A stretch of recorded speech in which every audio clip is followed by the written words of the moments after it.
Protestan tidak menyembah Tuhan di gereja mereka. Dan Melkisedek Raja Salem membawa roti dan anggur. Dia adalah Imam Allah yang Maha Tinggi.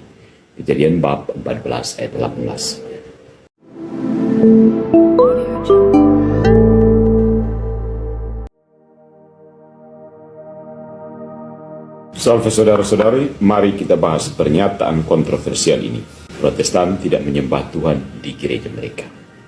Dan Melkisedek Raja Salem membawa roti dan anggur. Dia adalah Imam Allah yang Maha Tinggi. Kejadian bab 14 ayat 18. Protestan tidak menyembah Tuhan di gereja mereka. Sekali lagi, pernyataan ini sangat kontroversial, tetapi benar dan penting untuk memahami alasannya. Ya, pertama-tama kita harus memahami apa itu penyembahan menurut Alkitab. Dalam perjanjian lama, Tuhan disembah melalui persembahan kurban. Berhala atau allah-allah palsu juga disembah ketika kurban dipersembahkan kepada mereka. Sama seperti Tuhan disembah dalam perjanjian lama melalui pengorbanan kurban, umat Katolik dan Ortodoks menyembah Tuhan melalui kurban misa. Dalam kurban ini, Yesus menyerahkan dirinya dan mempersembahkan kurban tubuh serta darah. Dalam pengorbanan perjanjian lama, persembahan harus dikonsumsi, dimakan. Dan hal yang sama terjadi dalam misa Katolik dan Ortodoks, di mana umat menerima persembahan itu. Sebagaimana 1 Korintus bab 10 ayat 16-18 mengatakan, cawan berkat yang kita berkati, bukankah itu persekutuan dalam darah Kristus? Roti yang kita pecah-pecahkan, bukankah itu persekutuan dalam tubuh Kristus? Karena hanya ada satu roti, kita yang banyak ini adalah satu tubuh, sebab kita semua mendapat bagian dalam roti yang satu itu. Perhatikanlah bangsa Israel, bukankah mereka yang makan korban adalah peserta dalam mezbah? So, apa yang terjadi dengan teks ini? Mayoritas Protestan tidak percaya bahwa mereka benar-benar bersekutu dalam darah Kristus saat ibadat mereka. Mereka juga tidak percaya bahwa mereka benar-benar mengambil bagian dalam roti yang satu, yaitu Yesus Kristus saat menerima komunion. Mereka menganggap anggur dan roti hanyalah simbol, bukan kurban yang nyata, yang bertentangan dengan 1 Korintus bab 10. Selain itu, gereja-gereja baptis dan evangelikal tidak memiliki altar, sehingga mereka bukanlah peserta dalam mezbah yang memakan kurban. Sabar dulu ya. Meskipun Protestan adalah saudara dan saudari yang terpisah dalam Kristus, gereja mereka tidak termasuk dalam kerajaan Allah dalam pengertian yang sama seperti gereja Katolik atau Ortodoks. Nubuat Maleaki menunjukkan penyebaran iman yang benar ke seluruh dunia dalam Maleaki bab 1 ayat 11. Sebab dari terbitnya matahari sampai terbenamnya, namaku besar di antara bangsa-bangsa, dan di setiap tempat dipersembahkan kurban yang murni bagi namaku. Sebab namaku besar di antara bangsa-bangsa, firman Tuhan semesta alam.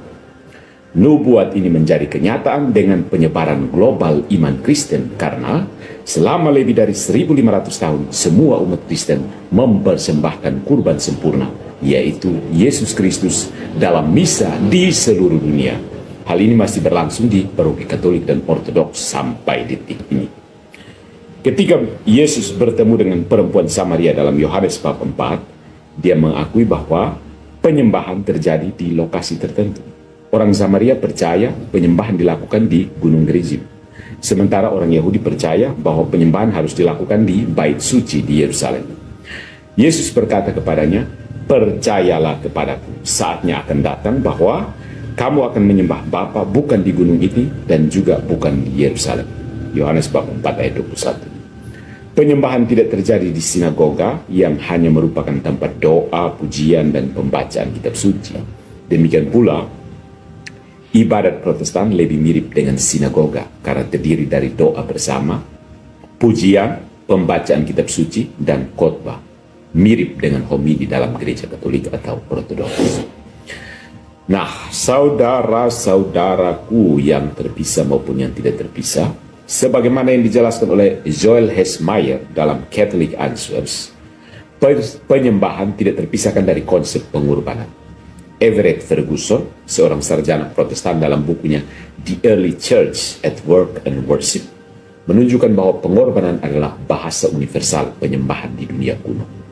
Ketika berbicara tentang penyembahan, hampir selalu berarti pengorbanan. Karena itulah cara kita menghormati Tuhan. Santo Agustinus juga menyatakan dalam City of God, Civitate Dei, buku 10.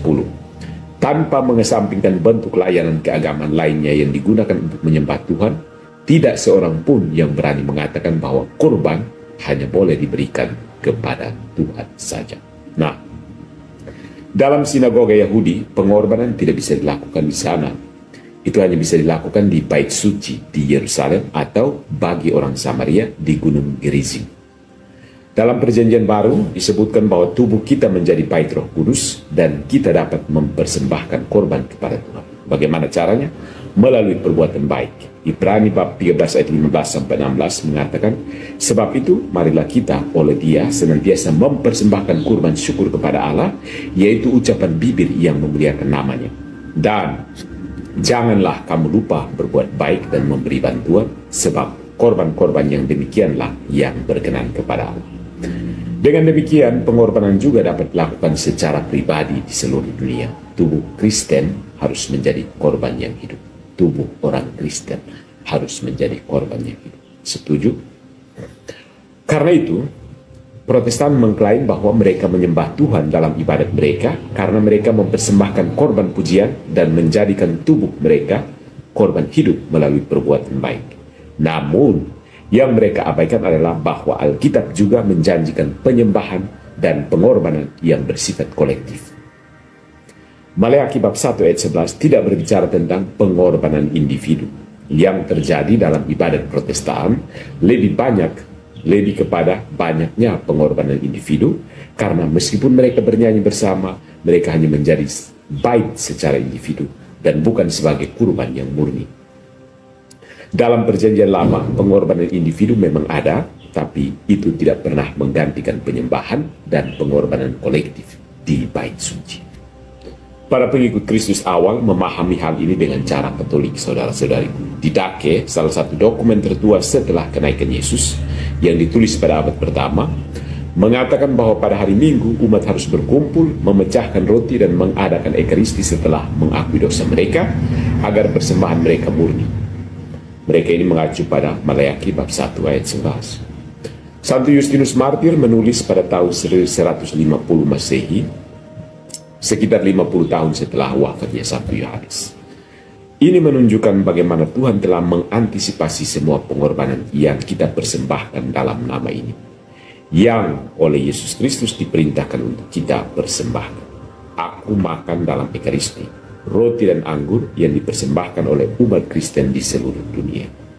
Sekali lagi, seperti dalam Didache, kita melihat Justinus Martir mengutip Maleakhi bab 1 ayat 11. Ayat ini sangat penting bagi umat Kristen awal. Maleakhi bab 1 ayat 11 itu menunjukkan bahwa korban ini berkenan kepada Tuhan, sementara Protestan tidak mempersembahkan korban yang diminta oleh Tuhan. Protestan telah menggantikan penyembahan korporat kepada Tuhan dengan sosok manusia, baik pria maupun wanita, tergantung pada pendeta mereka. Mereka menghilangkan altar dan menggantinya dengan mimbar, menjadikan khotbah sebagai pusat ibadat mereka.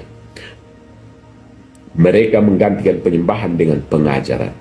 Dengan menghilangkan ekaristi, mereka telah menghapus kurban, dan dengan demikian, cara utama Kristen menyembah Tuhan sejak zaman para rasul itu telah diubah oleh Protestan. Akhirnya, beberapa denom Protestan seperti Lutheran mungkin berkeberatan dan mengatakan bahwa mereka percaya bahwa roti dan anggur berubah menjadi tubuh dan darah Kristus, dan mereka memiliki altar, namun mereka tidak memiliki imamat yang sah. Banyak dari mereka bahkan memiliki pendeta wanita. Mereka tidak mendapatkan otoritas dari para penerus para rasul, dan juga tidak memiliki pemahaman yang benar dan tepat tentang ekaristi.